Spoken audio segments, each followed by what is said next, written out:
Yeah, you can have that in any club, right? But one person's prestige is another person's ho-hum, right? I mean, prestige is in the eyes of the beholder.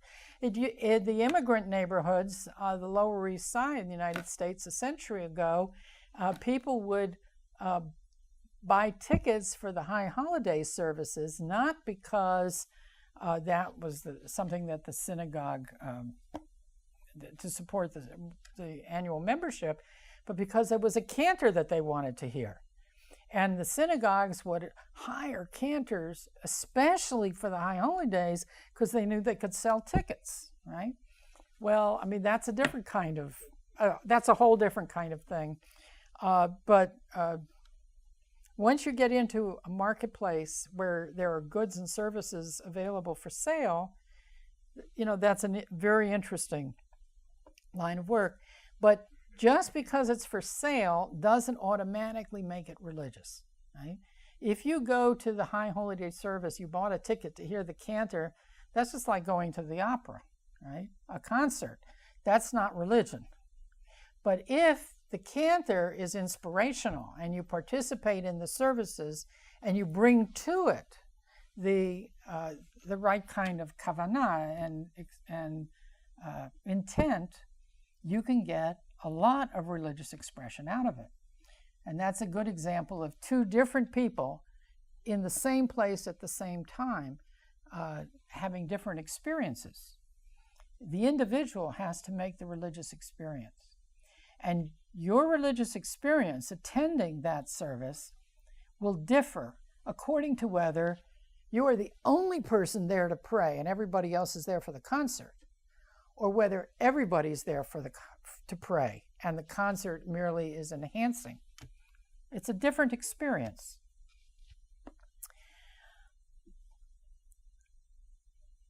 I want to go from production now to investment, because investment is really important. And we have two kinds of investment here. We have investment in people, and we have investment in institutions.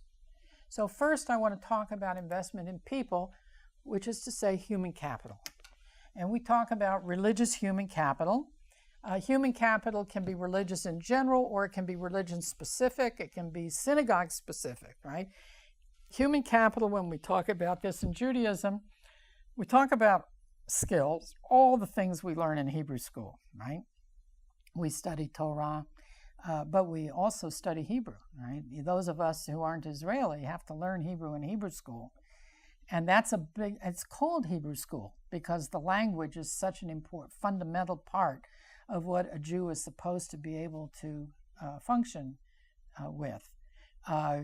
We learn language, we learn history, we learn the holidays, and the holidays are usually vehicles for teaching language and history and customs, and we learn the liturgy. There's a lot of human capital that we learn in skills in the form of knowledge. But we also acquire human capital through experience, right? No matter how much of a Jewish education you might have, if you go to the synagogue every week, you acquire experiences that you then bring to your subsequent religious activities that make a difference. A person who goes to the synagogue once a year and to attend a bar mitzvah has a whole different experience at that service than the person who goes every week. It's just a different kind of thing because the person who goes every week has acquired human capital through that experience. It's not necessarily extra knowledge. You're familiar with the prayers, you're familiar with the songs, you're familiar with the people perhaps, and with the order of the service, and familiarity gives you a different kind of skill. And then there's memories, right? Your childhood memories from your home. How did you celebrate the holidays in the home? Were your Jewish experiences comforting or threatening, right? Were they warm or were they cold, right? These kinds of memories build up, and we all have memories of all kinds. Some of them direct, of our own experiences. Some of them are indirect, what we read about. Is the Holocaust part of our our Jewish human capital? Well, the Holocaust experience is, even for those of us who did not experience the Holocaust, because we learn about it, because we meet people who have experienced it, and because it's part of our Jewish consciousness. So all of it, human capital is everything that's you that you weren't born with, right? That you had to learn. And this religious human capital is extremely important in Judaism. And the more human capital you have, the more efficient you are in using your time to produce religious expression. That's what human capital does. That's what skills do. They make you more efficient. For a given amount of time and money that you put into a production process, you get more output if you're more skilled. And that's exactly what happens when we're talking about religious skills for any religion, but Judaism is a particularly skill-intensive religion. The book is central, right? And Jewish experience is central. To the point where we often have a competition between our goals for our children, between religious education and general education. We want them to have both, right? But there's only a limited amount of time. Sometimes there's a limited amount of money as well, but usually it's time that dominates when you're talking about a high school students and what are they going to learn and how are you going to invest in human capital.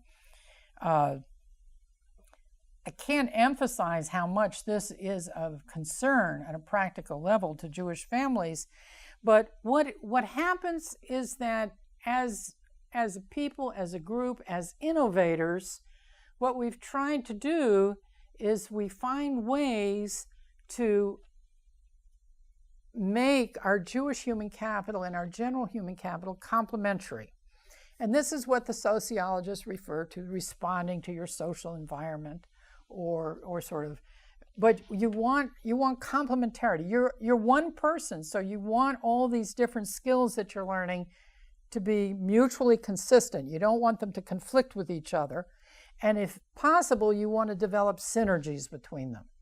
So what we see people doing is they'll emphasize those aspects of Jewish human capital that are most complementary to the general human capital that they want to have, and vice versa. They will choose occupations where the skills that they need are most complementary to their Jewish skills. And so you see, for example, I think Professor Eckstein spoke to this group at one point about Jewish merchants. Once Jews, as part of their religious training, became literate in a world where very few other people were literate, then they had a comparative advantage in occupations that required literacy. And vice versa. If you're training for an occupation that requires literacy and that assumes literacy and sophistication in matters of history, geography, and literature, then that affects the way in which you study Judaism. The Hebrew school curriculum in the United States differs dramatically from the Hebrew training of the Jews of the shtetls a century and a half ago, because in the United States, when you go to Hebrew school, it is assumed that you are literate in English, that you can learn a second language without difficulty, that you understand the study of history and geography well enough so that we can give you a textbook